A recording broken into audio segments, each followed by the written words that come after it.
Alright, so I've been having a bit of fun with importing this whole model into SolidWorks, and as you can see here, I've tried to basically give a sort of pretty reasonable representation of the space of the model, even if it's not a thing of beauty and looking that good. But you can see that it basically occupies the, if you like, worst case scenario of where everything will go. And even though it's only one plane, it basically works pretty well.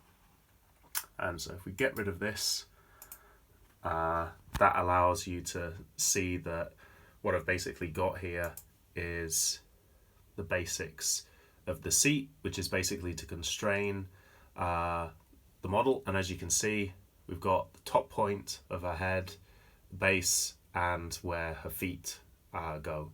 And so that's been useful just to make sure that the whole thing makes sense. And then this is the sort of highest point I think that's sensible for the hinge to then go over the top as the Skunk, I guess you'd call it, sort of armature hinges back on it. So that's basically been where I've been 3D printing on the Ender 3, and then this has sort of been the first mock-up. And as you can see here, we've got the hinge, and you can see that that's roughly the right proportions, and you can see that the seat is doing the main thing of keeping everything in place.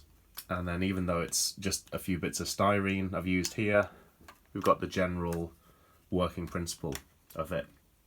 So that seems pretty good to me. And as you can see, it's sort of one of those nice things of working from CAD all the way over to the 3D print. And then what I think I'm going to do is continue to model all of these elements as best I can.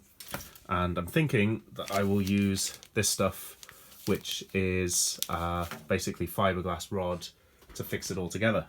So that's the plan, and wish me luck. We'll see how it goes. Bye.